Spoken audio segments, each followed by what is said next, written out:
श्री कृष्ण कहते हैं, गलतफहमी में जीने का मजा ही कुछ और है, वरना हकीकतें अक्सर रुला देती हैं। जब तक रास्ते समझ में आते हैं तब तक लौटने का समय हो जाता है। यही जिंदगी है। प्यार नहीं बिकता किसी के लिए, मगर इंसान बिक जाता है अपने मतलब के लिए। जब तक किसी अपने से धोखा ना मिले तब तक समझ नहीं आता कि ज़िंदगी क्या है। काश उस गुजरते वक्त को रोक सकते, आपके साथ गुजारा हुआ हर समय जोड़ सकते। मुझे नफ़रत पसंद है लेकिन दिखावे का अपमान नहीं।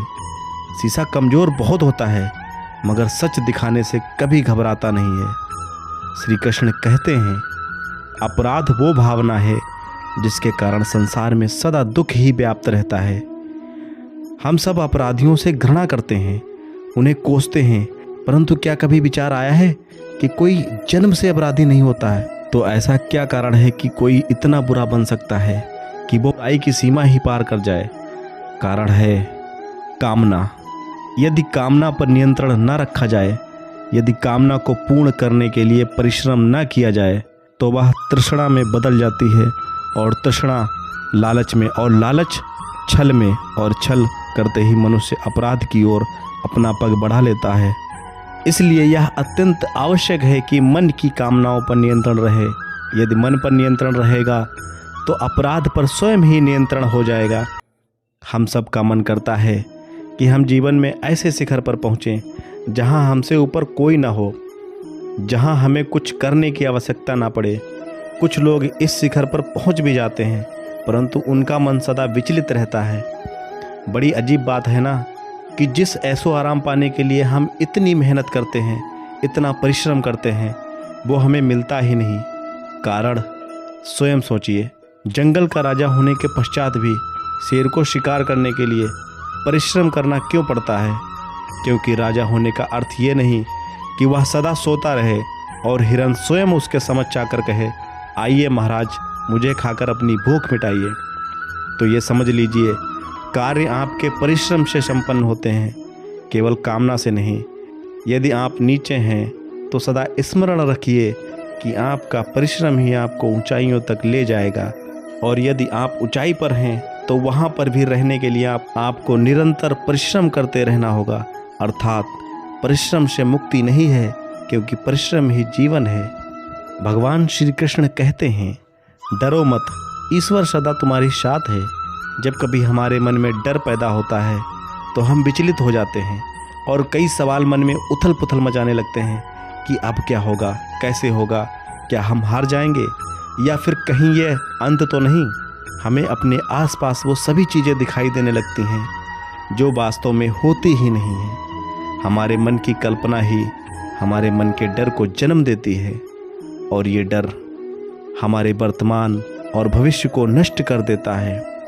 अक्सर हमने देखा होगा कि संसार में सभी लोगों को किसी न किसी वस्तु का या फिर किसी न किसी व्यक्ति का डर हमेशा ही सताता रहता है, और जो सबसे बड़ा डर मनुष्य के मन में घर कर लेता है वो होता है मृत्यु का डर, जो हर एक व्यक्ति को आजीवन परेशान किए रहता है।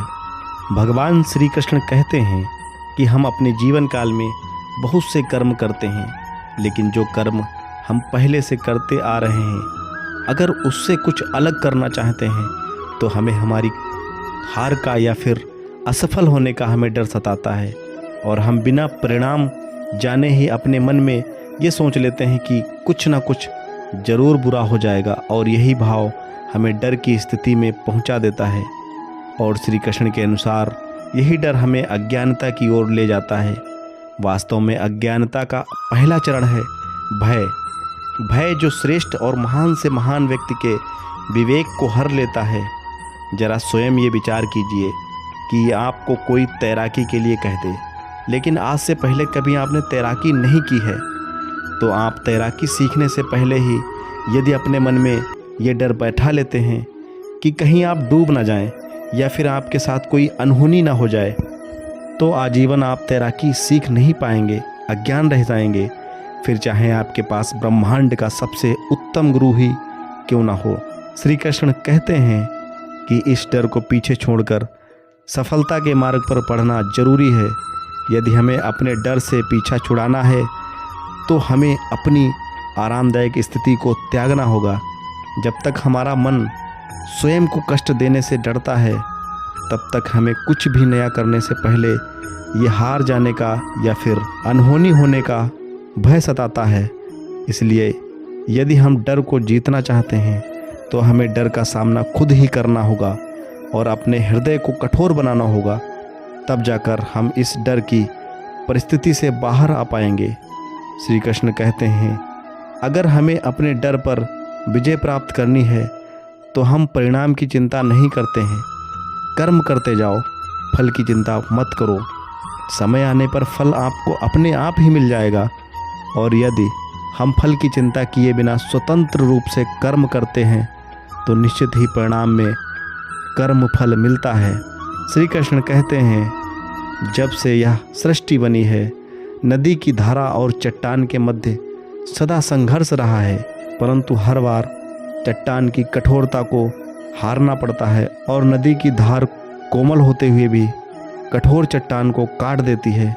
कभी सोचा है ऐसा क्यों होता है? चट्टान इतनी कठोर और जल इतना कोमल, चट्टान इतना दृढ़ लेकिन जल इतना लचीला होते हुए भी अपना मार्ग बना ही लेता है।